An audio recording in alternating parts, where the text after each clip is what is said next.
По всему было видно, что они нелюбимые и нежелательные, испытывали жестокое отношение, очень боялись человеческих рук и сразу прижимались друг к другу. По всему было видно, что их били.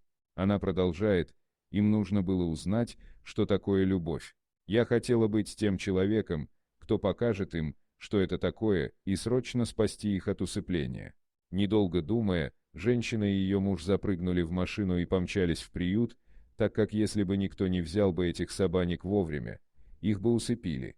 Они знали, что должны были воспитывать этих двух собак, не разлучая их, взять их на временную передержку, пока не найдутся те хозяева, которые подарят любовь сразу двум собанькам. Семейная пара забрала их из этого ужасного приюта, оформив все документы, и загрузила собаник в свою машину. Женщина впервые рассказывает о Луи о том, насколько он робок. Он прятался под сестрой Бриджит и трясся от страха. Бриджит самоотверженно защищала Луи. Она знала, что это ее обязанность, и она хорошо выполняла ее. Когда они прибыли в свой новый приемный дом, Бриджит нашла свое любимое место на диване. Она счастливо свернулась калачиком и проспала так весь день. Какая большая разница дивана с холодным бетонным полом, кроме которого ранее эти двое ничего не видели. Бриджит смогла, наконец, ослабить свою охрану и опеку над Луи, поскольку знала, что с Луи все будет в порядке в этом доме, так как здесь его никто не будет обижать. Собаки не привыкли чувствовать себя в безопасности. Было очевидно, что они также не привыкли находиться, дома их скорее всего держали на улице.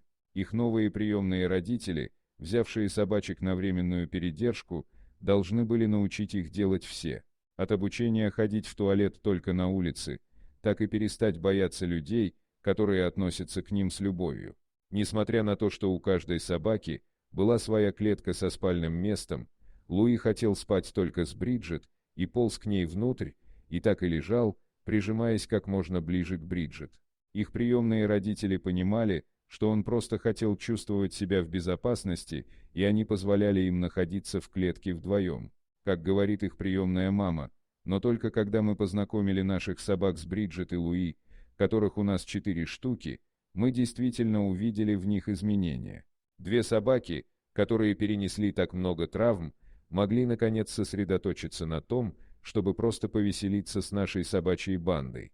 Они стали общительные и счастливо игрались со всеми нашими собаньками, не проявляя к ним никакой агрессии. Они стали ощущать себя счастливыми и любимыми.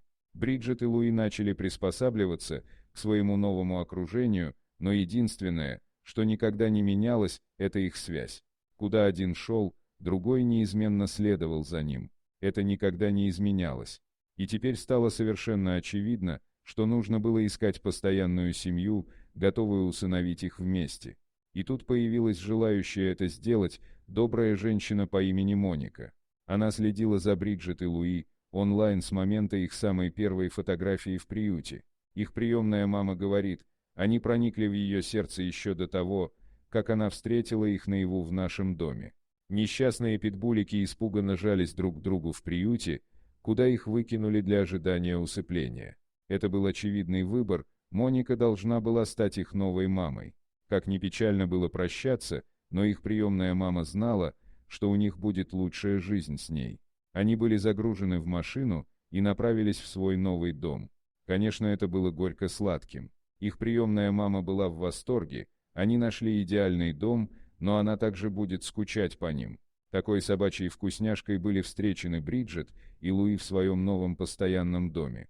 Здесь написано: «Добро пожаловать, Бриджит и Луи». Бриджит и Луи живут в своем постоянном доме уже несколько лет, и они отлично приспособились. Луи наконец совсем вышел из своей раковины, и он теперь не робкий и забитый, а веселая счастливая собаня. Они очень любимы своей постоянной семьей.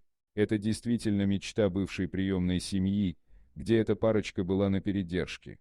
Спасибо за просмотр, подписывайтесь на канал, где вы найдете еще много интересного, а также ставьте лайки и пишите комментарии, что думаете по поводу этой истории.